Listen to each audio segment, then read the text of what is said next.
No, girl. Number 9. Dazzler. So yes, we already got some Dazzler action in the Dark Phoenix film, for those who have seen it.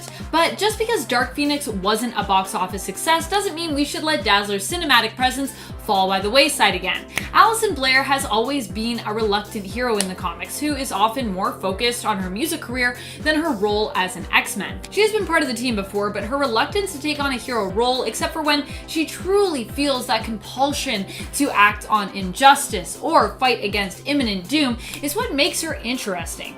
That reluctance, I don't know, there's something interesting about that. Her powers aren't conventional either. She can transform sound to light and works in the realm of energy manipulation. Often her light powers make her a mutant who is looked down upon or underappreciated. But she also has a passionate fan base and was once the leader of the awesome alternate reality multiversal mutant team in 2012's Extreme X-Men, which is a super fun comic, and I wish we could do that in a movie. Number 8. Jumbo Carnation. Jumbo never really had a huge role in the mutant community and was never an official X-Men, though he did make his first appearance in the early 2000s comic series New X-Men.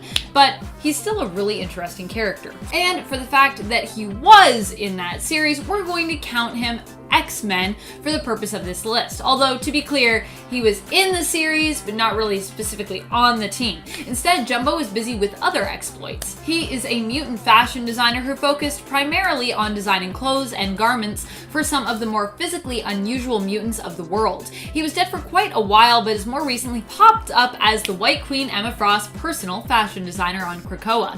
And we can assume that he lives on the mutant island nation and probably designs clothes for, other mutants as well, who also live there. Number 7. Glob. Another strange mutant who also first appeared in New X-Men. Glob is a mutant whose skeleton and organs are completely visible due to his skin, or more outer encasing really, being composed of a transparent living wax. He is known for being good friends with Kid Omega, Quentin Quire, and was one of the mutants on Wolverine's X-Men team. There are a few mutant classes or teams I'd really love to see make their way into the MCU. One of them is Wolverine's team, and another is Spider-Man's X-Men class. I'd also just really love to see the love and respect build between Spidey and the X-Men as it has in the comics. Number 6. Lucas Bishop. Bishop isn't one of the weirdest X-Men in terms of appearance or power set. His powers allow him to absorb and convert energy, which he can then rebound to attack with or transfer into other forms of energy that his body can use. He can use absorbed energy to heal, increase his strength, or speed. Nothing too wild in the realm of mutant powers, and considering how many energy manipulators there are out there. What makes his character weird is that he's a time traveler. In fact, he's also not even from the main continuity of Earth 616, but instead hails from the alternate future belonging to Earth 1191. It's hard to introduce Bishop into a film without going into his backstory, unless you skip it and are already dealing in a doomed alternate universe like in Days of Future Past, which briefly features Bishop, although he quickly dies in that movie. But his character is so cool that it'd be worth it to get into all the alternate future timey-wimey stuff, and it would be cool to have a film featuring him and Gambit, or potentially him and Cable, because they have cool dynamics. Number 5. Brew. Can you ever have too many of the Marvel alien races and space adventures pop up in the MCU? Well, yeah, you probably can. But the Brood are such a huge and interesting threat that I really think they could fit in well to Marvel's cinematic retelling of the X-Men team's story. Especially the Brood, because the Brood and the X-Men have had a bit of a thing. Brew is an alien mutant who, you guessed it, belongs to the race known as the Brood. He is unique because he is different from all the other Brood in that he has compassion. Brood are actually known for being vicious and reveling in torturing and causing pain to others.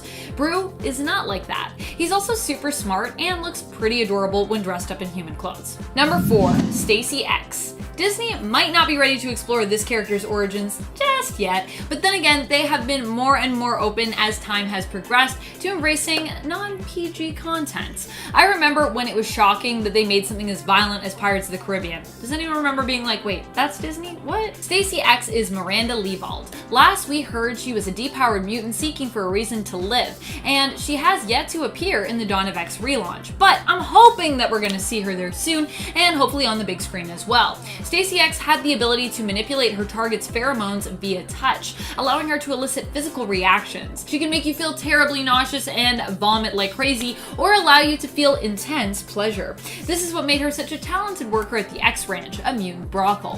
When she was powered, she also had a scaly appearance, and she ended up joining the X-Men when the X Ranch was attacked by the Church of Humanity and burned down. She also had an on and off again weird thing with Angel that I kinda liked. Number 3, Rachel Summers. Rachel Summers is another weird X-Men member because of her origins, but not necessarily from her power set or her appearance. Although her appearance is definitely unique. We probably wouldn't call it weird though, more interesting. The cool and bizarre thing about what Jonathan Hickman's Dawn of X relaunch is doing right now is it's both allowing the X-Men and mutant kind to evolve into something new, to move forward, while also acknowledging and paying tribute to their past. It's creating a mutant culture, or a mutant lore in a way. And one of my favorite things about this is that the house that the Summer family lives in now allows all kind of crazy different characters and timelines to exist under one roof, meaning that Rachel is living with main continuity Jean and Scott, who are basically alternate reality versions of her parents. In Rachel's reality, Scott and Jean got married and had one daughter, Rachel Summers. Rachel, however, can also tap into the power of the Phoenix Force, as her mother was merged with the Phoenix when she gave birth to her, making Rachel a kind of confusing but super cool and super powerful character. Just more Summers in general might be interesting, because the Summer family is pretty crazy. Number 2, Phantom X. Phantom X would likely be a hard one to explain, but hey, if we can make Cable work, I'm confident that we can attempt to make almost anything work. Phantom X speaks with a French accent. He sounds French, but he claims he isn't. His nervous system can detach and become its own flying vehicle or humanoid form. Since his introduction in the comics, he's had a variety of different names attached to him. He's gone by Jean-Philippe, Charlie Cluster 7, and Weapon 13, as well as Phantom X. And his sometimes detached nervous system is often referred to as Eva. We don't know what that stands for, but I guess Grant Morrison just liked the name Eva. Let me know if you have a guess as to what Eva stands for in the comments, or if you somehow talked to Grant Morrison and figured that out. Or if you are Grant Morrison, that would be good. While Phantom X may be super confusing and weird, he's also pretty mysterious, cool, and is definitely a badass with a great character design to boot. So even though he's very strange, I'd love to see him in the MCU. Number 1, Eye-Boy. One of my favorites when it comes to the more odd category of mutants is Eye-Boy. Eye-Boy is covered in eyes, which sounds like it might be more harmful than useful. However, his eyes allow him to see all sorts of things that others can't. He has enhanced perception, not just in terms of distance and clarity of vision either. Trevor Hawkins can also use his eyes to help see things at a molecular level as well. So his eyesight also gives him an extremely closer look and better understanding at the world and its going-ons. I'd love to see Eye-Boy pop up in the MCU in some kind of detective capacity. His powers would make him a pretty good mutant detective in my opinion. Eye-Boy never gets enough respect. In at number 10, M. Monet St. Croix was born in Sarajevo, Bosnia, and was the second daughter of a very wealthy French aristocrat. She grew up as a typical spoiled rich girl until a series of extremely unfortunate events took hold of her.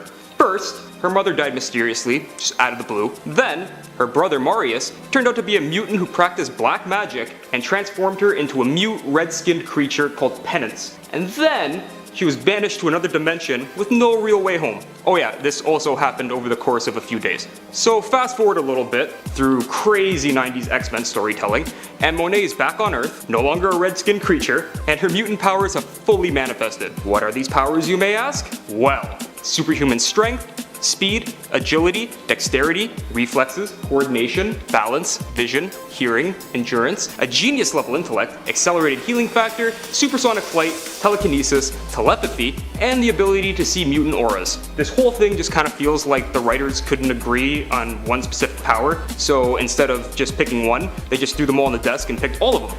She was a member of Magneto's Uncanny X-Men from 2016 to 2017, which was essentially a mutant Black Ops hit squad. A perfect place for this jack of all trades. In at number 9, Age of Apocalypse Magneto. Let's get this out of the way immediately. Age of Apocalypse is weird, really weird. For some reason, it's regarded as one of the best alternate timeline stories ever, but have you ever actually read the entire run? Because I did, and it's 90s as and that's not a good thing. But one of the best things to come out of this alternate timeline story is Eric Lenscher, aka Magneto.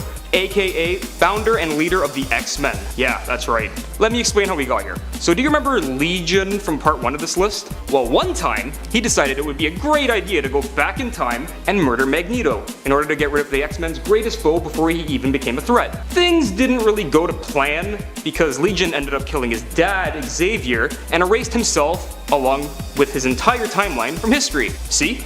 90s is In a world without Professor X, Apocalypse rose to power, and Magneto had to create his own X-Men to oppose him. Years of living as a rebel and constantly on the run from Apocalypse's armies molded this Magneto into one of the biggest badasses Marvel has ever seen. He eventually takes on Apocalypse in a one-on-one duel to the death, and rips Apocalypse in half using the iron in Apocalypse's blood. 90s is And at number 8, Polaris. Lorna Dane is the daughter of Magneto, and with great power comes great magnetism. Much like her father, Polaris has the power of electromagnetic manipulation, and is just as powerful as her dad in many regards, but one moment in particular made her one of the most OP mutants of all time. During the Last Days part of the 2015 Secret Wars storyline, the Ultimate Universe's Earth was on a collision course with the 616 Universe's Earth. If they collided, both would be destroyed, killing all life on both universes. So it was up to Polaris and Magneto to team up and use their powers to hold both Earths apart from one another while fighting Sentinels. If this version of Polaris shows up in the MCU, like, who can stop her? And at number 7, Namor. The King of Atlantis is in fact not just a merman, but he's also a mutant. The first mutant, in fact, if you want to believe the title of his 2010 solo run. Namor, the Submariner, is an Atlantean human mutant hybrid, and has all the powers of an Atlantean. Aquatic adaptation, hydrokinesis, telepathic control over marine life, but he also has his mutant abilities of super speed, strength, flight, agility, and mild invulnerability. And the cherry on top, his lifespan is far longer than that of regular humans, and has been in the prime of his life for like the last 100 years or so. With all these things combined, Namor has been a force to be reckoned with in Marvel Comics since his inception, and has gone toe to toe with some of Marvel's biggest villains, and lived to tell the tale. There was also that one time where he joined Thanos' cabal, murdered countless heroes from alternate Earths with his bare hands, but he doesn't really like to talk about that. And at 6, Ava Bell. Ava Bell, aka Tempest, was one of Cyclops' X-Men revolutionaries during a time in comics where nobody really knew what they wanted to do with the X-Men. Was Cyclops a good guy? Was he the new Magneto? Nobody knew. It was weird, but what wasn't weird was how awesome Tempest was. Tempest is able to manipulate time within bubbles. She could just make them out of thin air. In short, she can create a time bubble, and then time within said bubble can be manipulated at her command. Everything outside the bubble moves normally, while everything inside the bubble can be slowed down to a standstill for exactly 60 seconds. Once, under extreme stress, she time traveled to the year 2099, trained with the Sorcerer Supreme, and then came back to the current timeline with a far greater understanding of her powers. Her powers are pretty ridiculous if you ask me. And at number 5, Cable. Many of you pointed out that the last list was essentially a Summers family reunion, which you weren't wrong, but there was one really important Summers boy missing, and that was Cable. Nathan Summers is one of the most powerful mutants in existence when left unchecked. He's the biological son of Cyclops and Madeline Pryor, a clone of Jean Grey. If you've seen Deadpool 2, then you've only gotten a small glimpse of what Cable is actually capable of. Cable's powers are telepathy and telekinesis, but they're severely handicapped by his techno-organic virus in his body. He has to use the majority of his awesome power just to keep it contained to one side of his body. If he didn't do this, he'd die. However, there was one time in particular where Cable was able to cut loose and use all his power. In the series Cable and Deadpool, Cable once held an entire island in the air with one hand, fought the X-Men and the Silver Surfer with his other hand. I like to see Josh Brolin pull that one off in Deadpool 3. And at number 4, Triage. Christopher Muse is another of Cyclops' aforementioned X-Men revolutionaries, and his powers are pretty ridiculous. In short, he can heal people just by touching them. Well, it seems simple enough, right? Well, it gets a little more complicated the more you look into what he's doing over time. Initially, Triage is only able to heal things like broken bones, cuts, bruises. However, later on in the comics, he becomes so powerful that he can actually bring the recently deceased back to life. He even managed to bring himself back to life after being stabbed in the neck by Wolverine and Mystique's alternate universe son. Yeah, that was a thing that happened. And at number 3, Matthew Malloy. This guy had a very brief appearance in the comics, but oh, what an appearance. Matthew Malloy witnessed the death of his wife during the Skrull invasion of Earth, and was left horribly traumatized by the event, as anyone would. Years later, he met up with his former sister-in-law, and this reminder of his former life was the breaking point for his psyche. His mutant powers emerged and vaporized everything around him, including said former sister-in-law. S.H.I.E.L.D. shows up to detain him, he blows up S.H.I.E.L.D. X-Men shows up to talk him down, they get blown up, and Matthew rewrites the laws of physics and reassembles himself. When he goes to the X-Mansion to ask for help, he accidentally kills more X-Men. The only way they were able to stop this guy was by going back in time and preventing his parents from ever meeting. If that's not powerful, I don't know what is. In at number 2, Colossus Juggernaut. Okay, I know what you're thinking. How can Colossus Juggernaut be higher on this list than Matthew Malloy, a man who can literally bend space and time to his will? Well, in short, it's my list, and I want to talk about Colossus Juggernaut at number 2. Let me know down in the comments if you've ever used your own great power to manipulate things to your own benefit. Anyways, Peter Rasputin is a giant metal Russian man who punches things until they stop moving. The Juggernaut is an unstoppable avatar of the interdimensional demon Sidorak, a giant mammoth of a man who cannot be stopped once he starts building momentum. What happens when you combine these two things together? You get Colossus Juggernaut, one of the coolest amalgams ever created by Marvel. Oh yeah, and he's canon. Suck it, Iron Hammer. Anyways, this guy's power level far exceeds that of 9,000, and he once fought against the previous Juggernaut, Kane Marco, after having his skull split in half. Metal. And in at number 1, Old Man Phoenix. Jason Aaron's run on Thor might be the greatest Thor story ever told. If you haven't read it yet, I highly recommend you get to it ASAP. It's amazing. He covers pre-worthy Thor from mythology, lovable current-day Thor, God of Thunder, and a future version of Thor where he's become the All-Father and basically Odin with a hammer. In the old Thor universe, we follow Thor as he flies through a dying universe trying to find a way to save it. Who does he run into? Well, Wolverine, the last mutant in existence, and he's possessed by the Phoenix Force. Think about it. Logan's healing factor, upgraded by all the power of the entire Phoenix Force. He is so powerful, he was burnt into a skeleton and still kept fighting. The only reason he died was because he fused himself into Mjolnir to give his powers to Thor. Absolute unit. And at number 10, Elixir. Elixir, aka Josh Foley, first appeared in 2003 in New Mutants Volume 2, Issue 5. Funny enough, he was initially a member of an anti-mutant group called the Reavers, until his powers manifested and he's kicked out of the group, causing him to reluctantly join the Xavier Institute for Higher Learning after his parents also kick him out of his home. Speaking of his powers, Elixir is able to control the biological structure of any organic matter, which also includes his own body, as long as he is in proximity of his target.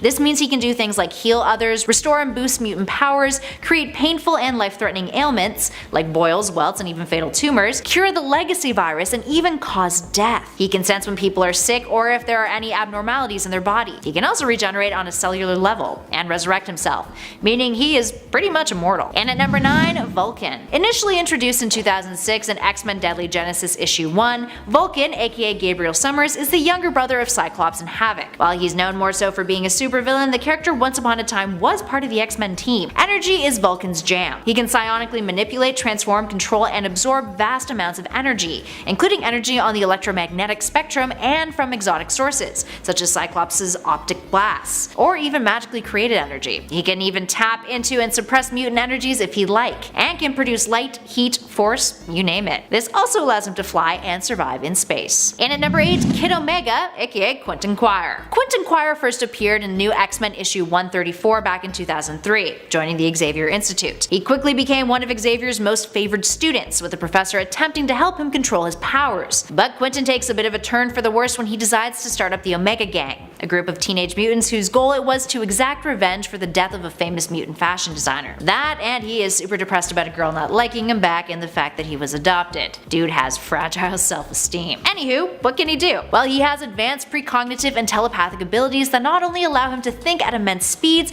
but to manipulate the minds of others, resist mind probes, and he can psychically influence a large group of people at one time. He's even created an entire universe in his mind that he calls the Construct that he can imprison people within. Minus his previous gang shenanigans, Quentin generally acts in the interest of good, having recently been featured a member of the Fresh Start iteration of the West Coast Avengers. And at 7, Magik, aka Ilyana Rasputina. Magik is the younger sister of Colossus, and first debuted in Giant Size X-Men issue 1 back in 1975. Now despite that, her character was merely a background character for the most part, and it wasn't until 8 years later that she was given a proper name in the Uncanny X-Men issue 160 in 1982, after aging 7 years in the paranormal dimension of Limbo, where she gained her mutant abilities. abilities. This includes interdimensional teleportation, magic manipulation, and the use of something called Soul Sword, which is something created by her own life force energy, a physical sword that with each use becomes more powerful. She can also manifest eldritch armor. During her time in Limbo, magic became the sorceress supreme of that dimension, able to cast a plethora of spells using a mix of black magic and white magic, being taught the latter by an alternate universe version of Storm. She's also capable of creating powerful mind-blocking shields, keeping the likes of some of the strongest telepathic mutants out of her head, including Professor X. In at number 6, X-Men Nate Gray. Scott Summers and Jean Grey are responsible for some of the most powerful offspring in the mutant community, regardless of whether or not they actually intended to parent them. It's worth noting that Nate Gray is not Cable. Both characters are descendants of genetic material from Scott Summers and Jean Grey, but came to be in different manners, with Nate being grown in a laboratory in an alternate dimension thanks to Mr. Sinister, who used Scott and Jean's DNA to do so. Cable, on the other hand, is the son of Scott and Madeline Pryor, who is the clone of Jean Grey. Anywho, with that out of the way, let's talk about Nate. He has the ability to tap into the enormous psychic resources found in the astral plane, which allows him to manipulate matter and energy. His powers were diminished though by the Omega Machine. He's a character whose powers sometimes inflate and sometimes are taken away in the comics. He can also exist as living psychic energy, existing outside of his corporeal form. He was given his own solo series during Age of Apocalypse that briefly replaced Cable's series, and his series ended up running until 2001 as he was brought into the Earth 616 continuity, with it ending with his seemingly sacrificial death after struggling for years with being the most powerful person in a reality in which he did not belong. How tragic. Speaking of Scott and Jean's offspring, in at number 5, Rachel Summers.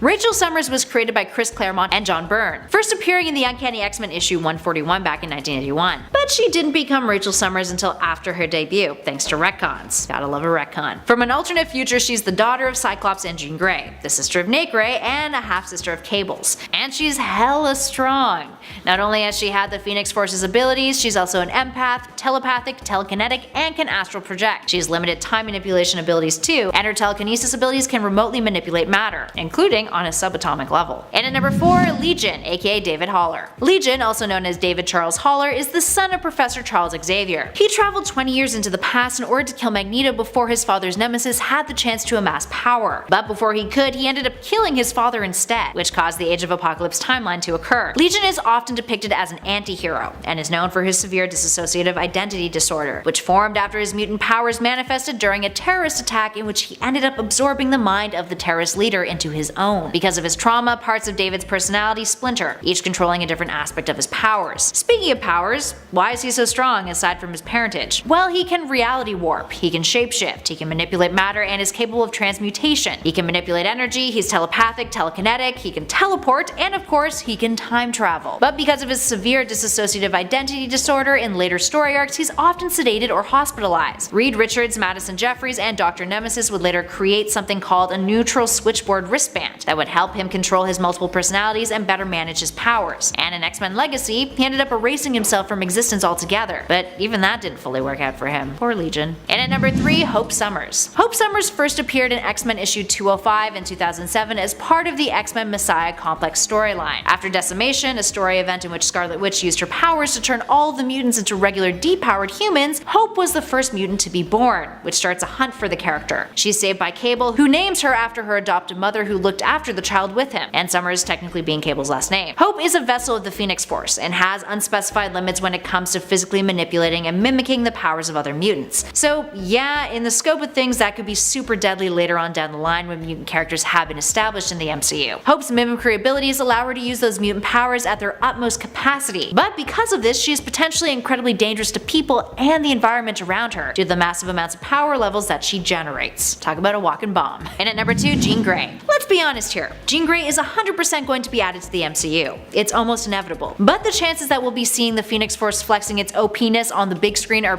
pretty slim, at least for now. If anything, since the Phoenix Force is a major part of the X-Men stories, we think that if Jean does become the Phoenix, it'll be an event that's built up over time in the MCU, similar to what was done with the Infinity Gauntlet story arc. So really, Jean's Phoenix is just too strong for the MCU right now, but who knows what the future will hold. Regardless, she is OP as hell. And finally, in at number 1, Franklin Richards. Franklin Richards is the son of Mr. Fantastic Reed Richards and Invisible Woman Sue Storm. And he's one incredibly powerful kid, that's for damn sure. First introduced in 1968 in Fantastic Four Annual Issue 6, Franklin is way beyond an Omega level mutant, having vast reality manipulating powers along with psionic powers. This means he can manipulate matter and energy on a cosmic scale, project energy, is capable of telekinesis, telepathy, astral projection, and precognition. He can teleport, and these two things are great. He's immortal and can create pocket universes. The kid can create his own damn universes. Celestials consider him to be on par with them, and his powers only increase the older he gets. So yeah, I'm sure we'd all love to see what Marvel Studios would do with a character like that. And to be fair, we're sure Franklin Richards is far from being up on the silver screen. The MCU still needs to establish his parents first. And some people have theorized that that won't happen until after Phase 5, so long way to go, friends. Long way to go. Kicking off the list at number 10, Wolverine. Wolverine has had a pretty crazy past, so it's no surprise he's gone down a few dark roads. In the movie Logan, we see two Wolverines battling it out, and it's glorious and it's gory. It's so gory. In Age of Apocalypse, Logan goes from being an X-Men to the Horsemen of Death. It's a great comic. Yeah, Apocalypse actually had Wolverine square up against Sabretooth in order to see who becomes the new Horseman.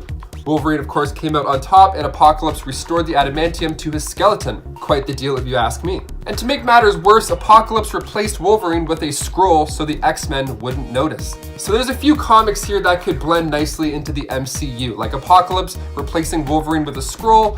This is totally possible, with Ryan Reynolds confirming that the next Deadpool would have included Logan on this road trip. That plus the fact that they're best friends in real life. I mean, Adam Sandler has like 15 of his friends in every movie, so I'm sure they're planning to bring Logan in with Deadpool in that deal in some way, shape, or form. Would it be Apocalypse making him evil? Probably not, but never say never. And before we continue on with this list, guys, if you want to go ahead and give us a thumbs up, that would be so helpful. It helps our channel out quite a bit. You guys are the best. Thank you so much for watching. Tap that thumbs up. Let's keep this video going. Number 9, Pyro. Pyro was once a student at the Xavier School for Gifted Youngsters. And in X-Men 2, we see him hanging out with Iceman and Rogue. He's having a great time just hanging out with some super students. But by the end of the movie, he switches over to Magneto's side, facing off against Bobby. In the comics, St. John Allardyce made his first appearance as Pyro in X-Men 141. He was born and raised in Australia, and his powers, well, as you could probably guess, has something to do with fire. When he was young, he met Mystique, and then he ended up joining her new brotherhood of evil mutants. We need more fire bad guys, plain and simple. We have none in the MCU. I mean, we had some kind of with Spider-Man Far From Home, but that was all just Mysterio being Mysterio. Number 8, Shadow King. Making his first appearance in X-Men 117, the Shadow King is a multiversal manifestation of the dark side of the human consciousness. Spawned, of course, by the first Nightmare. Amal Farouk was the leader of an underground syndicate located in the Thieves' Quarter of Cairo, Egypt. He's a powerful mutant who also happened to be a vessel for said Shadow King. Farouk was able to control everybody around him, and it's pretty terrifying. He feeds on the shadows of your soul. So yeah, with Marvel now veering off to the cosmic side of things, I think we can get a Shadow King behind the scenes secretly just sucking the life out of our world's finest. In the comics before World War II, Amal Farouk worked with Baron von Strucker to try and destabilize Britain's political structure. So maybe this guy's been here the whole time and he's just been lurking in the shadows. We just don't know it yet. I mean, he is the Shadow King. We're not going to really see him. He's here right now. He's been here the whole time. Number 7, Juggernaut. Kane Marco made his first comic book appearance in X-Men issue 12. Kane and Charles Xavier were serving together in the same unit, but when Kane was under fire, he ran off to take cover in a nearby cave. That cave was actually home to the lost temple of Sidorak. So Kane grabbed this glowing ruby from the lap of an idol, read the inscription, and possessed the power of the Crimson Bands of Sidorak, becoming a human Juggernaut. And then an explosion went off and Kane the Juggernaut was trapped under the rubble and Xavier took off. He got out of there. So after Kane dug himself out, he destroyed an entire village with the previous man who had held the Juggernaut mantle, Jin Taiko, getting taken out as well. I mean, we've literally seen him rip Deadpool in half, and if Deadpool's coming to the MCU, I really hope Juggernaut will as well. After all, last time we saw him in Deadpool 2 at the end of the movie, he was crawling out of that pool. He wasn't actually dead. He was just a little bit injured after Colossus laid him out with the help of some well-placed wires. Number 6, Strife. Making his debut in New Mutants issue 87, Strife was the clone of Nathan Summers, the son of Cyclops and Madeline Pryor, Cable. So we just saw Cable as a new main character slash villain in Deadpool 2, and he was played by Josh Brolin. So I don't think he'll be coming to the MCU. Or at least if he does, they may have to do it with this way, with Strife. That way they can bend the original story and use alternate futures however they please, with the character more or less staying true to the comics. He's a clone of Cable from the future. He has this bad armor, he's a telepathic and telekinetic mutant, and Cable, who has devoted his psionic powers to basically ensure that this techno-organic virus doesn't get his right side as well, Strife doesn't need to worry about that, so he's OP. He's an OG who's OP. The MCU could for sure use Strife. The timelines are getting quite intricate, so it can be explainable, and we'll buy it. If Strife comes in, we'll definitely buy it. Number 5, Mr. Sinister. Dr. Nathaniel Essex made his first comic book debut in Uncanny X-Men 221. And he's not that easy to forget once you take one look at him. So in a world where Sword was taking out Vision and Hydra's doing tests to make mutants in their secret labs, I totally think Mr. Sinister could show up with the X-Men in the MCU. After all, he's obsessed with experimenting on mutants, including himself. He was obsessed with Darwin's theory of evolution, but he felt like they were shackled by too many moral constraints. So that doesn't say anything. You're like, okay, this guy's messed. He couldn't get the funding from the Hellfire Club or, Kickstarter wasn't around. So he got together a group that he named Marauders, and then he got them to kidnap people off the streets of London so he can experiment on them himself. He even tried to experiment on his son, who wasn't even alive. So yeah, he's a villain who likes to bring the dead back. So hey, we could always use one of those for sure. Number 4, Dark Phoenix. Jean Grey is an Omega level mutant born with telekinetic and telepathic powers. Seeing the potential in Jean's strength, the Phoenix Force attached itself to her while she was in danger during a space mission with the Fantastic Four. I mean, come on guys, it's X-Men 101. Literally, the issue you can find this in is X-Men 101. I am Phoenix. Boom. Okay, so this dark, powerful cosmic force started to change her for the worse. She ended up destroying a solar system that killed like billions of people. We just finished watching Wanda have the breakdown of a century every Friday for weeks, so we'll gladly watch Jean Grey deal with the Phoenix Force in a similar fashion. Totally. Now, with the fact that Jean Grey wasn't the one to do these evil acts and she was being used as a vessel, rings a bit too close to Wanda's story, but never say never. Number 3, Apocalypse. Making his first steps in Marvel graphic novel issue 17, it's undeniable how intimidating this Omega level mutant is. This guy is loaded with powers. He can suck the energy from you. Apocalypse can suck the energy out of anything and then use that power to shoot energy blasts or use that power to enhance his own strength and speed. Okay, not a bad start. We could definitely use someone like that in the MCU. And just by looking at Apocalypse, you can see that he's merged with celestial technology.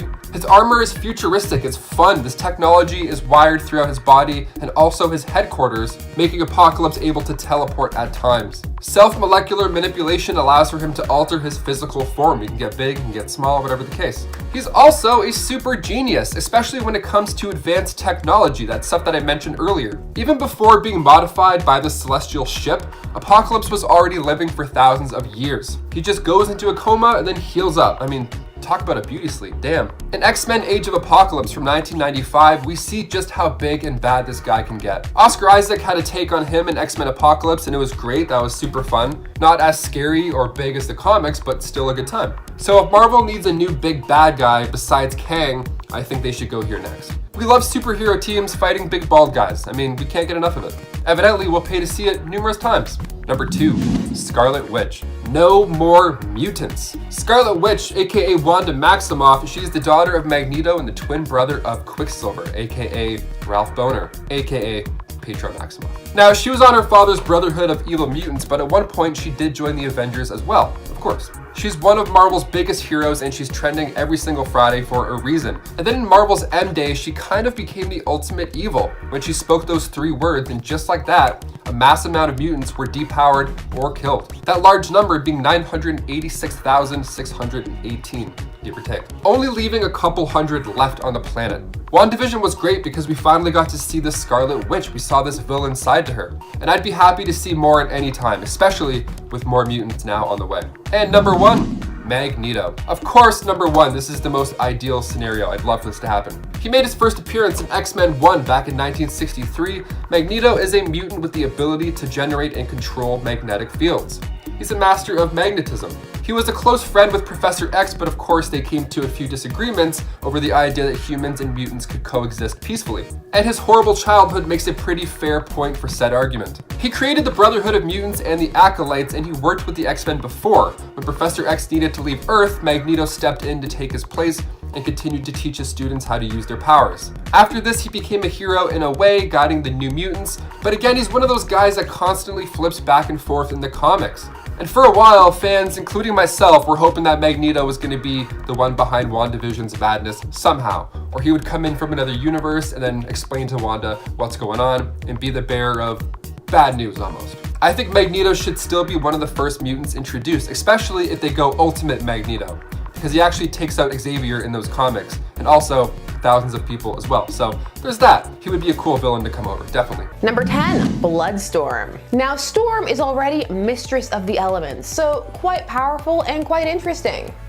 But what happens when she becomes a vampire? Now, this has happened briefly in main continuity, but in the Mutant X universe, it became a permanent change. The Mutant X comic series was published from 1998 to 2001, and as mentioned, it saw a very different Storm. This was after she was bitten by Dracula. Here, she was not saved, but instead became a full-fledged creature of the night. She, of course, had vows not to kill, so she had the vampire dilemma, which she solved by hiring some of her former teammates to let her drink from them, like Kitty Pryde. She would eventually leave the X-Men and join a team called the Six. She also turns Gambit into a vampire, even though she warns him he'll regret it, and he does. Spoilers. Listen when people warn you. Bloodstorm became a breakout character of this series. Number 9, new Son Gambit. Speaking of Gambit, let's take a look at one of his alternate versions. This is new Son Gambit, and he hails from Earth 9921. Gambit actually has enormous power potential that was quashed by Mr. Sinister in the main continuity, but that continuity is not all. In this other universe, he was trained to use his abilities even before he had them, and then when this was combined with his full potential and a mystic ceremony, he became something else altogether. The only thing is, the awakening of all these abilities would create a shockwave that would destroy his Earth, forcing him to travel around, and of course he ended up on the 616 Earth, where he ended up befriending Gambit and trying to help him along his way, but didn't tell him who he was. It was after his reveal and Gambit's subsequent disgust that he changed his name to New Son. Some fans like seeing the full unleashed potential on display of Gambit. Number 8, Basilisk. Not all alternate versions that people like have happy outcomes. Case in point, Basilisk from Earth 11326, an Earth also known as Age of X. Here, Cyclops was incarcerated in a mutants-only facility after the manifestation of his powers as a teenager killed several people, including his parents. He captured the attention of the prison warden Arcade because of his power set, so he made him this very special mask. It looks a lot like the Skull mask from Persona 5, and it's something that people like about this character. In fact, for many, it's what makes him cooler. It is a very menacing-looking mask. Now, a lot of this universe had to do with Legion, one of its personalities, and manifesting another world. So for some, it was just a cool concept in general. The mask looked great. Loved the mask. Number 7, Soldier Supreme. Here we have an amalgamated character from Warp World. This was the universe that was created when Gamora had the Infinity Gauntlet, put everybody's souls into the Soul Gem, and then folded that universe in half. As a result of this, the characters were merged and fused together. So you have Marvel characters smushed, and one of those was Captain America, Steve Rogers, and Doctor Strange, Stephen Strange. So I mean, they kind of already had the same name, just spelled differently, so it made it a bit easier. Back there, Dr. Stephen Rogers, but now with a PH. Their stories actually don't fuse too badly. It's World War II, and Stephen Rogers is contracted for a super secret soldier experiment, only it turns out it's a cover for a mystical ceremony instead of for, the scientific one that he actually undergoes. But these mystic rituals still end up enhancing his strength and allowing him to connect with the occult, and he becomes Soldier Supreme. So he has Cap's cowl, but he still has like a mustache. And he was actually one of the heroes who objected to Warp World being completely destroyed at the end of the arc by Adam Warlock. So Warlock found a way to let it still exist and let these characters still exist. It was one of those loopholes. Stephen Rogers did that and kept being a hero. Number 6, Old Man Logan. Would any of our nerd lists be complete without mentioning Old Man Logan? Yes they would, but it just keeps coming up. It's a staple here on Top 10 Nerd. Well, this story is one of the most popular alternate universe stories out there, and it has a famously gross confrontation between the Hulk and Wolverine, or Logan, because he's not Wolverine anymore in this story. Here we have a grizzled old man Logan fighting his way across a supervillain-controlled America, trying to keep his claws sheathed after what he did, which, spoilers, was somehow managing to kill most of the X-Men. This was because he fell for an illusion created by Mysterio. scenario. This is a must-read for many fans and a fave Wolverine story for others. Number 5, Exapes. The X-Men are monkeys, or rather apes. This, funnily enough, spawned off of the Marvel Zombies universe and event. Basically, they're trying anything. That event was just so popular. This did not turn out to be quite the hit that was, but I mean, few things can. But this universe still has its fans. Actually, everybody in this universe are apes or monkeys or animals of some kind. So really, if you enjoy this concept, it's just the whole universe, and you have people like the Ape Avengers and Dr. Octopus. It's made for a certain type of pun-loving individual. It's a bit niche, but for some it sparks joy. Number 4, Witch Breed. For this we have to go for Neil Gaiman of Sandman fame's 1602 Marvel Comics contribution. It is also an alternate universe story. In this universe, the Marvel universe is all happening by Elizabethan times, 1602. There, mutants exist, but they are known as Witch Breed. This is because they are thought to be the spawn of demons or witches. Or both.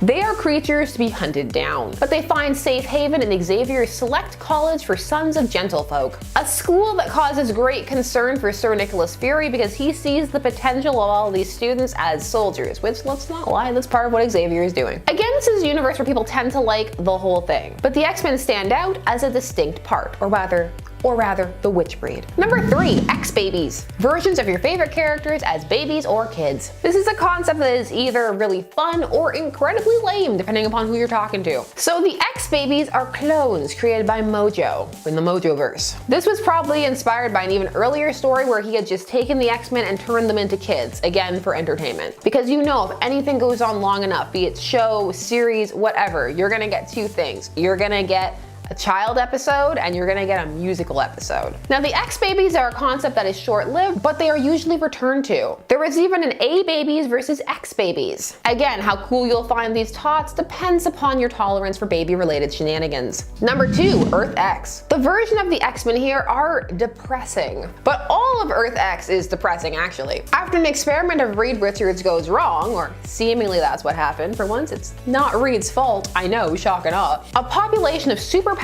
beings is produced all over the Earth, and the world drastically alters. To quote The Incredibles, when everyone's super, no one is. Suddenly there's not as much of a reason to hate and fear the X-Men, and they've largely fallen apart. The one character people tend to remember the most that sticks out when they first think of this is Wolverine, who's got a beer gut and is married to Jean Grey, except it's not Jean, it's Madeline Pryor, but he keeps calling her Jean, and it's just sad.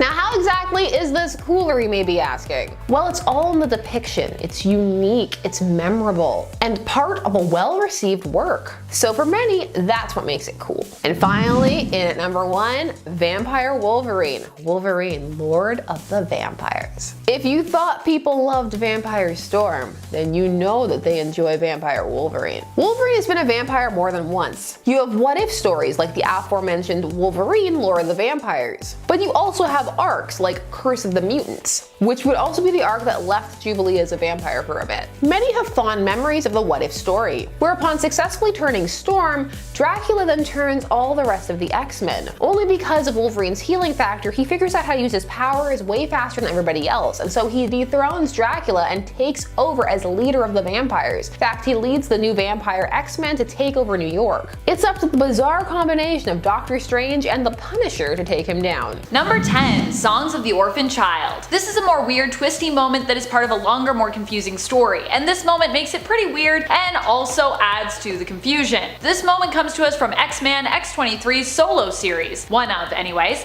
In her 2010 series, we see her take on Miss Sinister, who is really Claudine Ranko, a woman who was implanted with a genetic virus that basically transformed her into Mr. Sinister following his death. However, Mr. Sinister sought to use Miss Sinister's body to return fully, even shapeshifting or exploding into his true form as Miss Sinister sought to gain more control over this new form herself, in essence becoming an independent though still villainous entity. This allowed us to get a moment at the end of issue 5 where we see Mr. Sinister bloodily break through Miss Sinister, popping out from beneath her form, like a hideous magic trick. Ugh. Mr. Sinister had returned. However, in the next comic he instantly disappears, turning back into Miss Sinister once more. So this whole shocking cliffhanger is instantly erased in terms of its importance for his full return. Gotta sell those comics, I guess. success. Number 9, the Pizza Hut Collector's Edition. There's a few locations that would be perfect for a fight. I mean, New York City gets a lot of attention in superhero movies. Usually the climax would take place in a well-known area so people can watch and be like, wow, I was right there to think I was that close to Dr. Octopus. That's so crazy. It's nice having some sort of real-life relations to a comic book story because they're pretty far-fetched, so the second you throw in some common name or common place, you can't help but attach yourself to the storyline more so. But what if the climax happened and then all of a sudden, Pizza Hut. Yeah, you heard me. So back in 1993, before I even existed, there was an X-Men issue, rather there were 4 issues that were part of this X-Men Collector's Edition comics, with the 4th issue saying right on the cover, Explosive Finale, brought to you by Pizza Hut. Yeah, so they sold these comics back then in Pizza Huts, about Cyclops and Bishop when the climax is them going into a computer, and it's pretty wacky. They're like, whoa, all the cyberspace is warping around us. The visuals are all retro, green and yellow. Then this giant face appears, and it's none other than Arcade. He compromised Cerebro's core, or did he?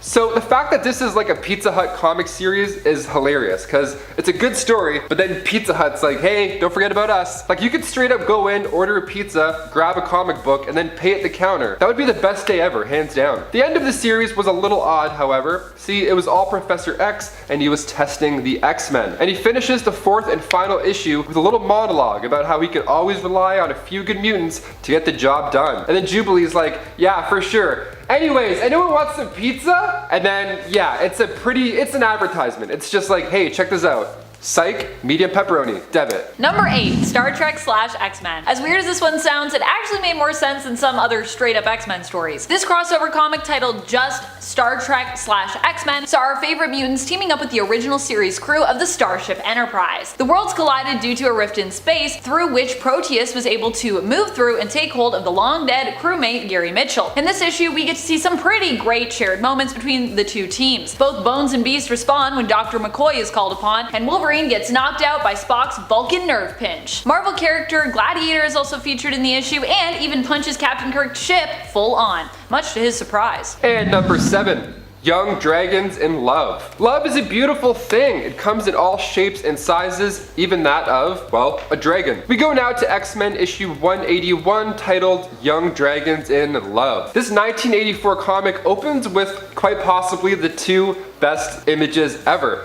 The first opening shot is a group of bystanders looking up, being like, look up in the sky. Is it a bird? Is it a plane? Is it a... And then one guy's like, it's a dragon. And then in the next picture, the dragon is so stupidly large. Like it's way above them. They're right directly underneath it. You would see this dragon from miles away. Like they're all just staring, trying to figure it out. Hey, if you thought that was a plane, you might need some glasses. I don't know, just an idea. This issue is quite fun. It shows the group of people flipping through the book, trying to figure out if it's the Hulk or whoever. Then they're like, man, everybody at school will be so jealous we discovered a new monster. Sure. So out of this dragon falls the X-Men, and they start losing their shit. They're like asking for autographs, they're talking about Storm's hair change, thinking if it's like good or not. They probably worked for TMZ now that I think about it. The comic is just them trying to fight this dragon and also a smaller dragon that makes noises that like contribute to the conversation. Like someone will say something and then the little dragon will be like, sigh.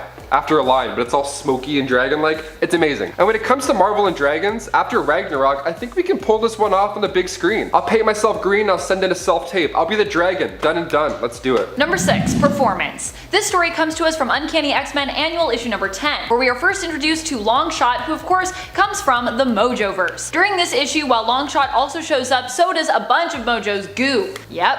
Mojo's goo. And the panels we get involving this evil plot and the goo are, well, there's something. Mojo's plan is to capture the X-Men and bring them to Mojo World to have them perform live. So he sends Longshot and the aforementioned goo, which depowers the mutants and also turns them into children. In the end, it's up to the New Mutants to save the transformed core X-Men of the day, which also happen to include Magneto. Number 5, Mojo's Media Madness. Remember that low-budget indie film that came out in like 1939? It was called The Wizard of Oz, I think it was. Oz had this younger singer, Judy Garfield, something like that. I don't know, not really well known. Only a handful of people have seen it, I guess. I don't know. This next X-Men issue takes the question we never knew we needed an answer to. That question being, what if the X-Men were in The Wizard of Oz? Yeah, so that villain Mojo is known for using Earth as forms of television entertainment for the universe. So in 1992, the issue titled Mojo's Media Madness had this epically weird storyline where Mojo gets Rogue, Cyclops, Beast, and Wolverine to think that they are characters from The Wizard of Oz. So Wolverine is talking like a cowardly lion, and it's actually quite hilarious. I feel like this type of story is what WandaVision is going to end up feeling like on Disney+.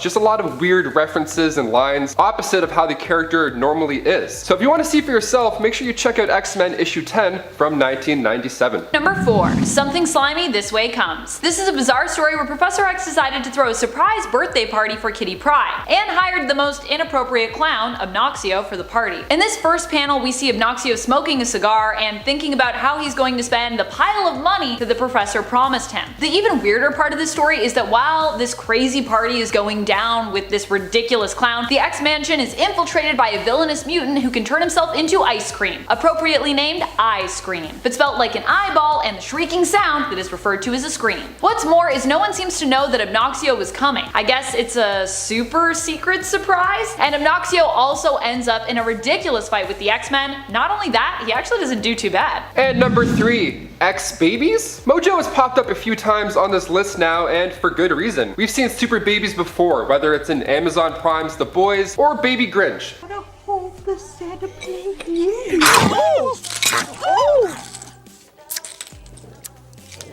Yeah, that part always hurt my teeth. I can't watch that. I get flashbacks from when I broke my front teeth. No thank you. But we also have Exbabies. That's right, so Mojo went ahead and did the X-Men dirty. So in the X-Men Annual issue 10, Mojo is inspired by Muppet Babies and thinks, you know what would be pretty cool? X-Men babies. And it was pretty cool. This issue was released in 1986 and was the issue that introduced Longshot, actually. I like baby Wolverine. He still rocks the claws and he's a badass, but he's like a cute badass. He has the hair. It's amazing. If I have a kid, I'm gonna dress him up like Wolverine and hopefully he doesn't talk the same. I don't know. They say golly gumbucks in the issue quite a bit, and now I'm gonna start saying golly gumbucks all the time. If you could see any X-Men as a baby in live action, which one would you pick? Comment down below so we can chat about it next video. Number 2, Professor X gets sent weird honeymoon pictures. This is more of a moment that happened in the story Hell Hath No Fury as opposed to the whole story itself being weird. But the moment is so weird, it just needs to be touched on. At the beginning of the comic, we see Professor X reminiscing on the first of his students and also the first to join his X-Men team, pupil Scott Summers. Cyclops has recently left the team to settle down with his now new wife, Madeline Pryor, who looks exactly like Jean Grey. Scott had considered that she might actually be the reincarnation of Jean, but we later find out that she was actually Jean's clone created by Mr. Sinister. Professor X is reading a letter he's received from Scott detailing the events of his newlywed life and includes a picture of Scott and Maddie in bed together. Not only is that a weird thing to send your teacher slash father figure, but it's also weird in the sense that it makes you wonder who was taking this picture. Scott and Maddie also appear to possibly be both naked while in bed as well, so there's that. And finally, number 1.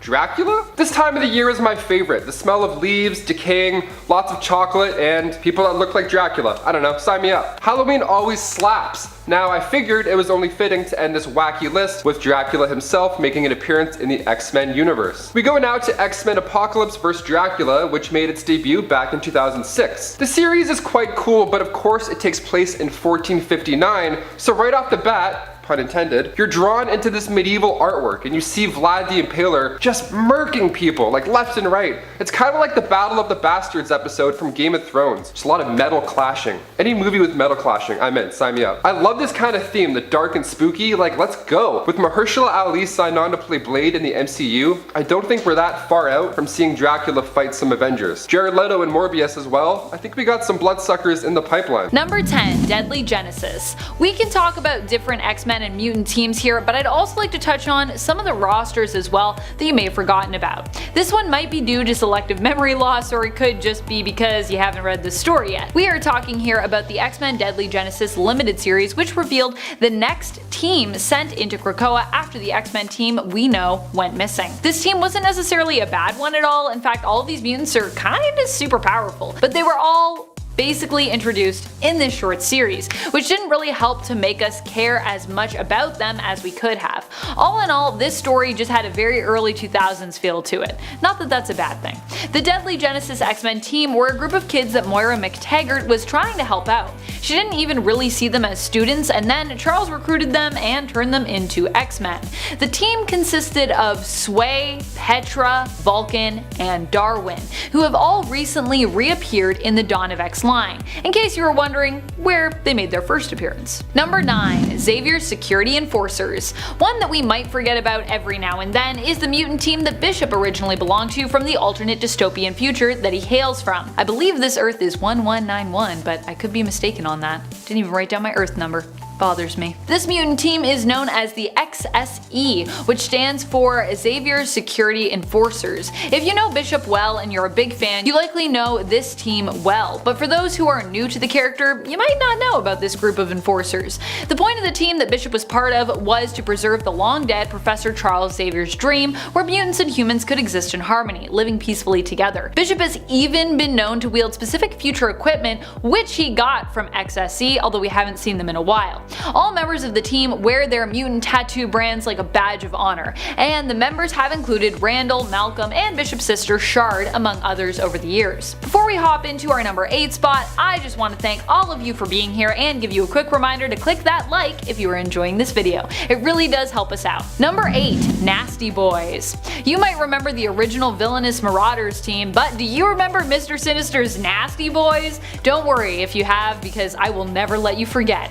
Well, both the Marauders and Nasty Boys teams are villainous teams. I couldn't have an obscure mutant team list and not seize the opportunity to remind you all of the Nasty Boys. So here we are. I also just love this name for the team. I personally always read Mr. Sinister with like the most outlandish, flamboyant, yet manipulative pseudo-English accent. So for me, it's very fitting that he decided to name his team this.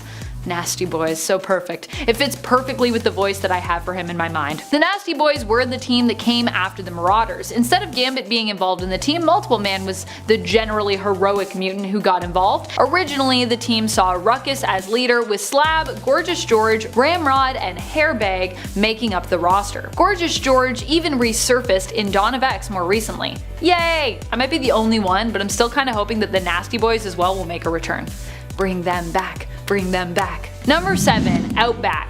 When it comes to X-Men rosters as teams, one of the best but shortest running roster is the Outback team. This era for the X-Men team lasted less than 25 issues, but was still so good that people still talk about it today. Now, if you missed this one and you've never heard of it, it's one that you actually probably should read. Not one of my silly points, more one of my serious and beloved forgotten teams on this list. The team started off in issue 229 of Uncanny X-Men, with Storm, Wolverine, Rogue, Colossus, Dazzler, Longshot, Havoc, and Psylocke on it. We'd also see Jubilee introduced during this roster's time together.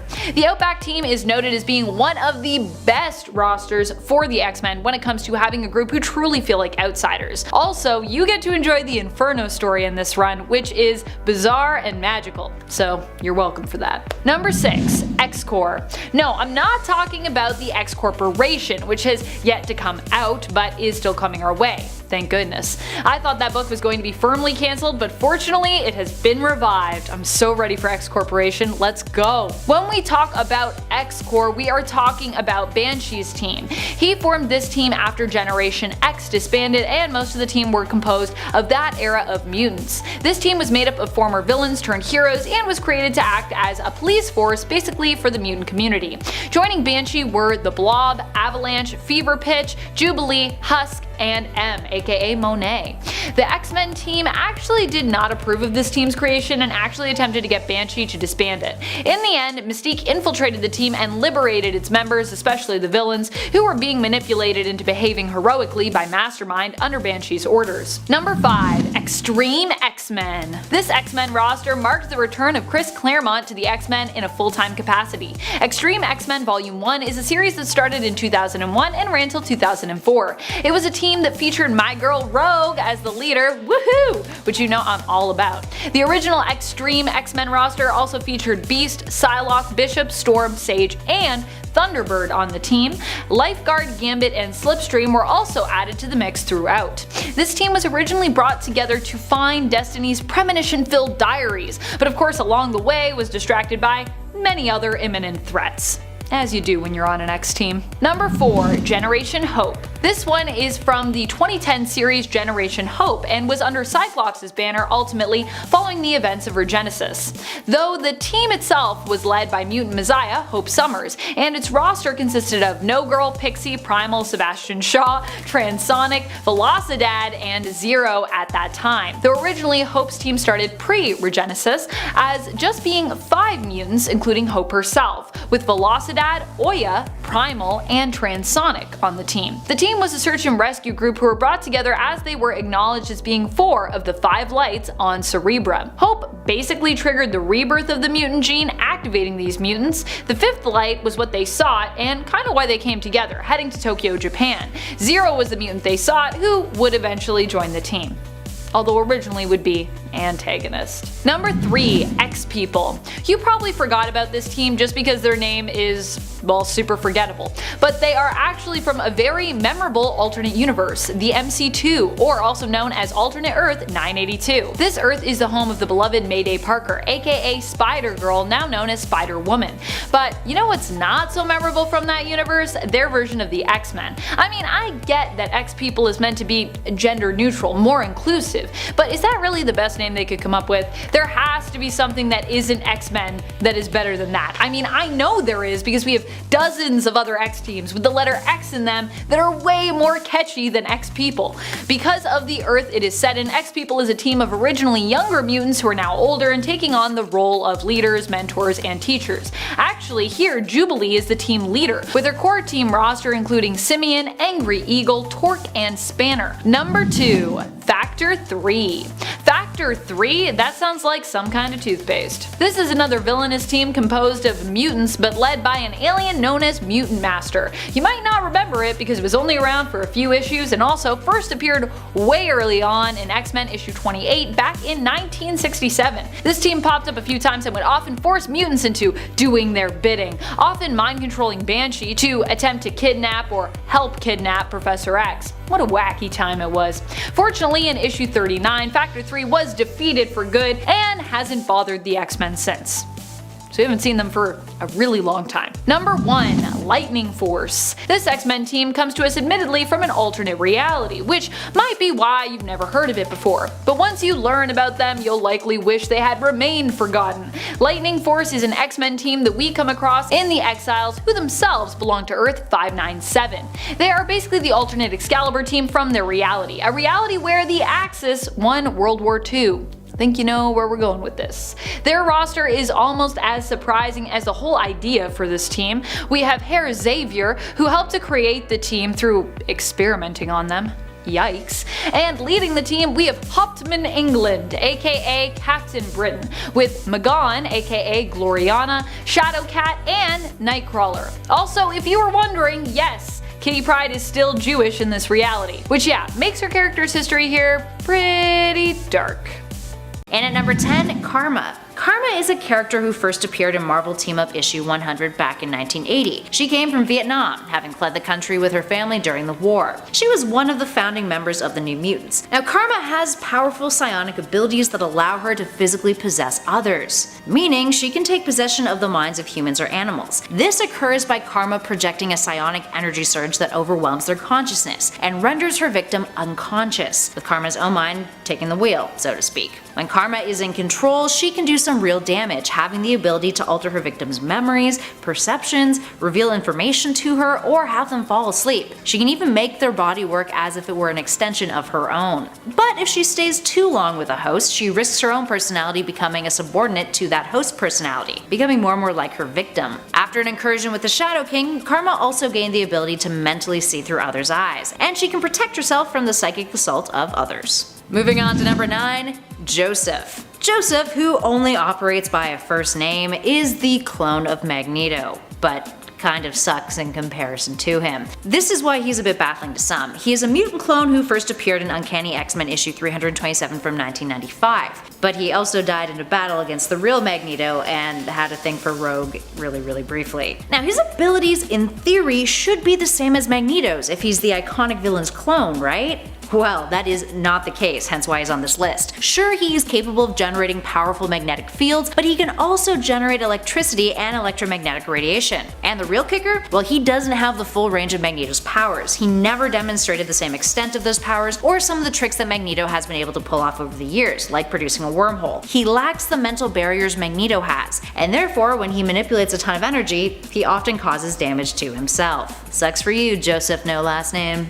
Moving on to number 8, Husk. Many people might assume that Husk has shape-shifting abilities, but that is not the case. The character who first appeared in ROM Annual Issue 3 in 1984 has the ability to remove one layer of skin, or husk if you will, which then reveals a different layer of skin made out of an entirely different composition. So essentially, she sheds one layer of skin, and the layer of epidermis beneath can be something the likes of metal or stone or something entirely different. She's a metamorph who has made her skin into glass, wood, rubber, diamond, granite, brick, and even adamantium in the past. This can increase her weight, strength, or invulnerability in the process depending on the material. So she becomes diamond, she becomes impervious to an extent. Rubber, she gets bouncy. She even once generated heat and flame and has even produced acidic skin. Now aside from being kinda gross, think of like all that dead skin she sheds, it's easy to see why some would mistake Husk for a shapeshifter. Although technically speaking she kind of is, but it's a weird process in which she does it, and very limited. Can just be her skin. And at number 7, Sage. Sage is a character who debuted back in 1980, appearing in the X-Men issue 132. And she has a variety of mental abilities that can often be a tad confusing. Think of Sage like a supercomputer. Her brain has unlimited storage capacity. She can recall anything at any time with perfect clarity, and the speed of her thoughts allows her to analyze her surroundings for data within seconds, almost instantaneously. She's like a back computer. In addition to that, she can calculate probability of events based on said data. Sage can multitask too, completing various actions all at once in her brain. And if that wasn't wild enough, she has perfect control over her body because of her superpowered mind, meaning she can recreate any physical actions that she's seen once, as long as they are within the parameters that her body is capable of. She can even see a person's genetic code and read their DNA, and selectively evolve existing genetic traits, which can tap into latent abilities, although she can't reverse the procedure, which has caused unpredictable side effects in the past. She is a walking, talking bat computer. Up next at 6, Lockheed. Lockheed is a literal dragon. Well, actually he is an alien dragon who was Kitty Pryde's longtime companion and a member of both the X-Men and Excalibur teams. First appearing in the Uncanny X-Men issue 166 from 1983, this little dude does a lot more than just your typical dragon stuff of flying and projecting fire. And he is also the size of a cat, which is kind of super adorable. Lockheed comes from a race of advanced dragon-like extraterrestrials who can travel through space via astral ships that transport their essence, which kinda seems absolutely absurd. Now because of his empath abilities, he is able to understand human speech despite not being able to speak it all that well, and is immune to telepathic probing. So he's not just a cat-sized dragon after all. Although, I mean, would you rather have a real dragon or a tiny dragon that was cat-sized? Personally, I would go for the cat-sized dragon. Much more manageable and, like, adorable too. And at 5, Revanche. Revanche, who debuted in 1993 in X-Men issue 17, is one of a few characters on this list whose powers are not only confusing, but so is their origin story. So Revanche's early appearances were plagued by continuity errors in Marvel's comics, thanks to one of her creators, Fabian Nicieza, failing to read Uncanny X-Men issue 255. In that issue, the character Psylocke is discovered on the shores of an island by the Hand, whereas in issue 22 of the second volume of X-Men, a handful of issues after Revanche's debut, her origin story contradicted the one in Uncanny X-Men, with the character having come to possess Psylocke's body.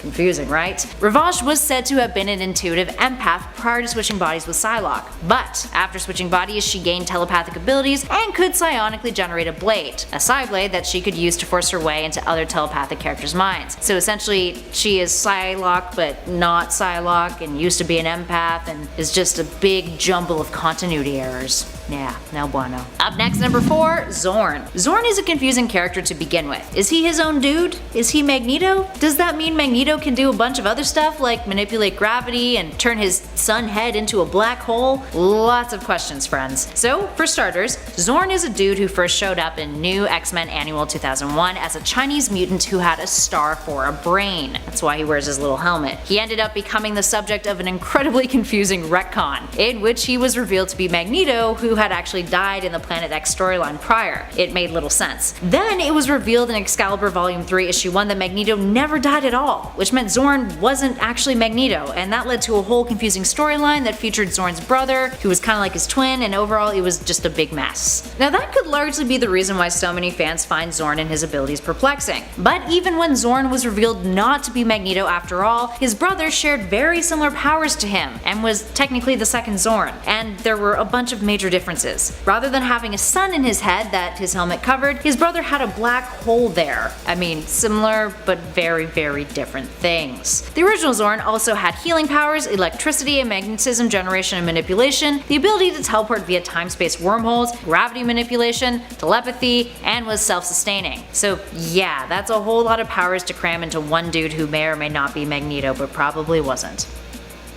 Baffling. Moving on to number 3, Dazzler. Dazzler is often one of the most ripped on mutant characters in the comics, thanks to her publication origins. Initially, Dazzler, aka Alison Blair, was commissioned by Casablanca Records in 1978 as an animated special multimedia cross-promotion called The Disco Queen. Casablanca would bail on the project thanks to financial concerns, but the Disco Queen would live on, first appearing in the Uncanny X-Men issue 130 in 1980 as Dazzler. Dazzler's abilities, which are yet another source of her history of mockery, include the power to convert sound into light beams of various forms and intensity. She is also a trained singer, actress, and dancer, and of course is a highly accomplished roller skater. No joke on that last one. Arguably, the sound conversion trick of hers is the most confusing. She takes sonic vibrations which reach her body and transduces them into light. She has a large range of frequencies that she can do this with all kinds of sound pressures regardless of complexity, dissonance, or randomness being changed and converted, meaning a song and the sound of a car skidding could both be converted into light. So,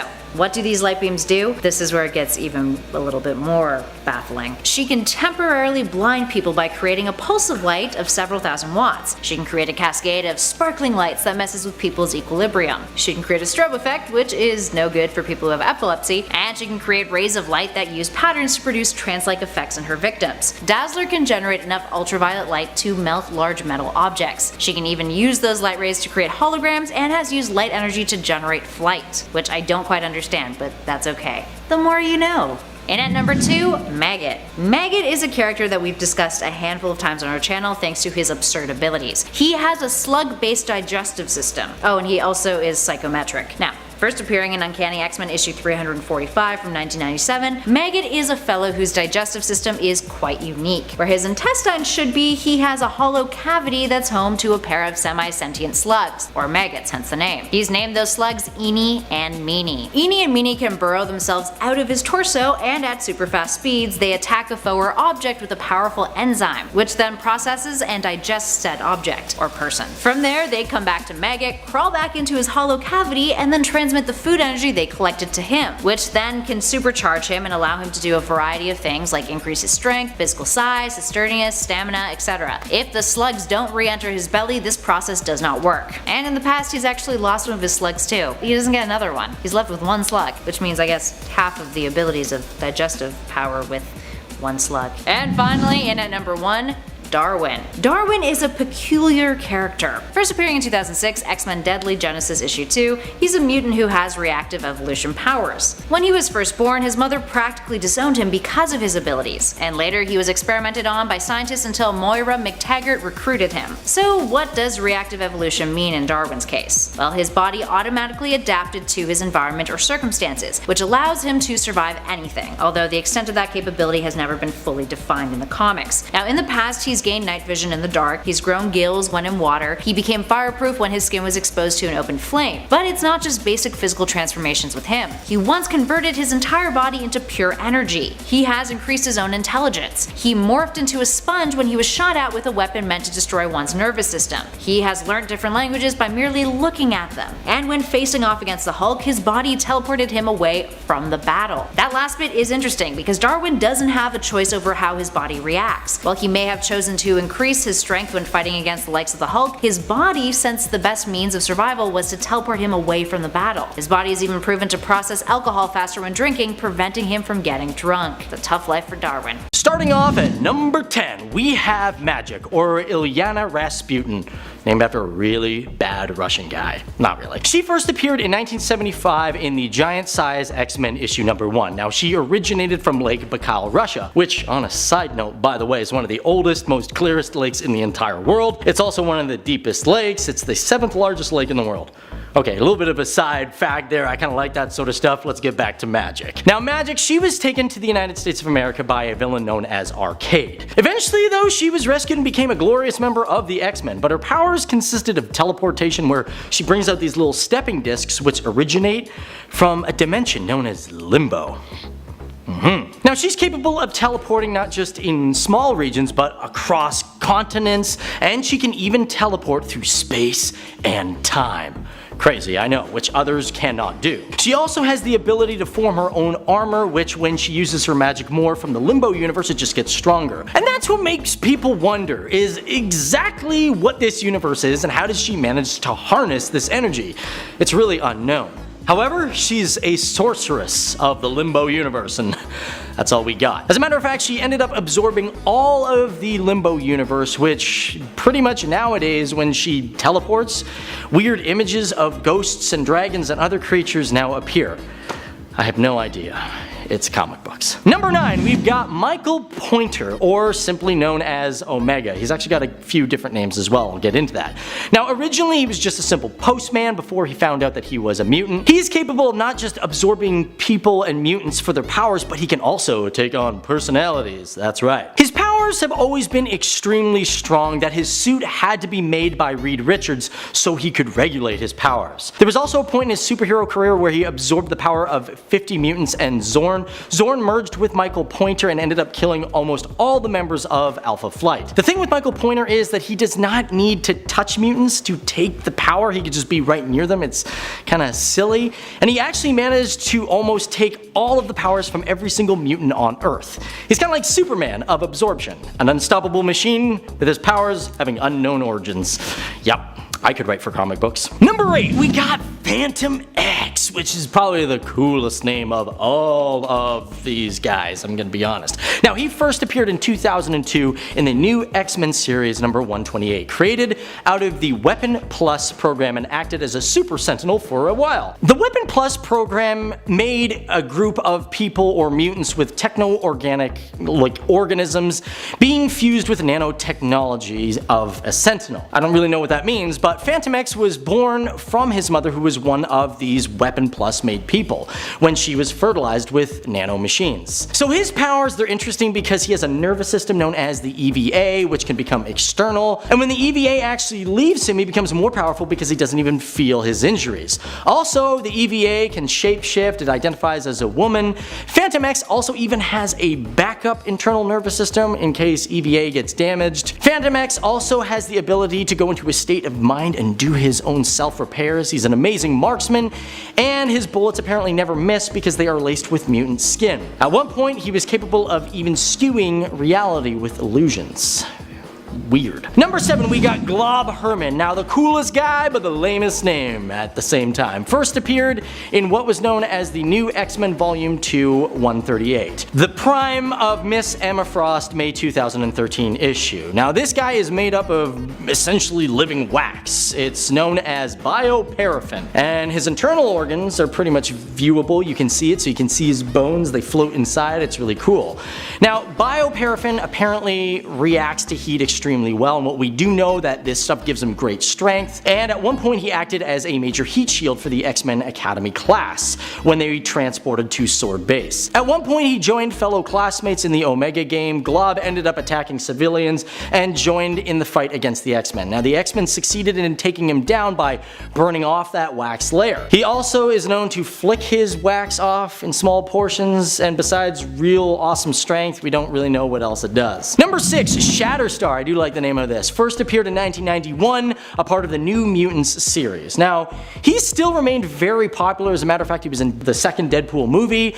He originated from a planet called Mojo World, which was also a century in the future and in another dimension, and I'll get to that and his powers in a short bit.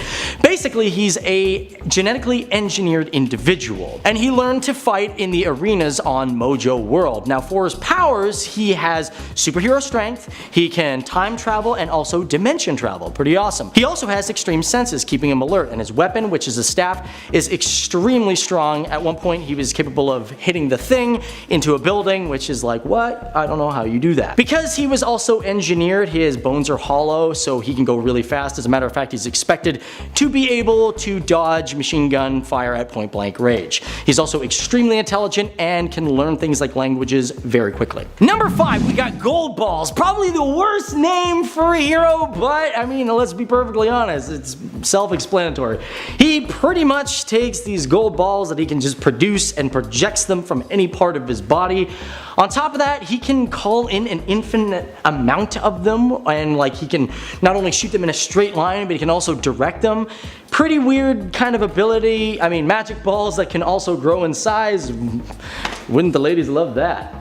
Yeah. Number 4, we got Blink. Now, a member of Generation X, also in the film Days of Future Past, which is my favorite X-Men film, if you guys really want to know that. Now, she's extremely unstable. Sounds like a lot of mutants these days, but oh well. Now, she has the ability to not just teleport herself, but other people around her, which sometimes seems all too convenient. Now, this ability makes her being able to also teleport objects and other things that she can use against her enemies. As for how she does this, we don't really know. Number 3, Forge, a man of great technology, and not just good at inventing things, but he can also perceive mechanical energy in action, which basically means he can look at something and go, ah, that's how you use it. Pretty much he's a guy that just went to Harvard University for engineering and walked out and said, yep, I'm smart. Actually, to be perfectly honest, it's not realistically through intelligence, more or less like technological instinct. Sometimes he'll make something or figure something out and he doesn't really know why, and then he has to go back and he's like, oh, that's how I did it. On top of that, he's also a user of magic. He uses Native American magic, but simple, he's just like an Iron Man, just different. Number 2, you've got Dazzler. Now, she is one of the weirdest. I mean, I don't understand any of her powers. I don't know if she's still being made, but either way, apparently she can transduce sonic vibrations. She uses a range of frequencies, she uses the audible spectrum, and uses sound pressure levels. What does that mean? Well, apparently she uses sound and music because music is very pleasing to her. Yeah, that's right. She uses this energy to create light waves that can either put like a trance effect on her enemies. She can also blind her enemies. She is incapable of being blinded, and she also can create holograms and convert this energy to fly. How she does this, nobody really knows. Basically, it's a lot of BS, but it was probably designed by a music student. Number 1, we've got Rogue. I know a lot of you guys are gonna go, come on, really? But realistically, for me, I don't really understand Rogue. I mean, you guys already know a lot about Rogue, so I'm not going to get into the details of her, but we really don't understand her, powers to a degree. And one of the biggest problems is that she's had a different amount of abilities through time, and that's what gets really conflicting. Now, we all know her that she has the ability to absorb other people's powers and other mutants' powers, so basically that means no kissy kissy for her. Thank you. However, in some cases, she can also not just absorb their powers, but their memories, their personalities. Apparently, she can duplicate herself into her victims. So I'm like, yeah, I feel like she's just the vampire of mutants, At one point, she got so powerful she could do an instant death touch. After the Messiah complex, she had the ability to control her powers, so yeah, she could get it on and not kill somebody. It's great. She also apparently, absorbed Miss Marvel's powers at one point, and even Wonder Man's powers, which she had a problem doing that in the past. But one thing is, when she absorbs the powers, her victims are sometimes unconscious for a while, and yeah, how she gets her powers, we don't really know.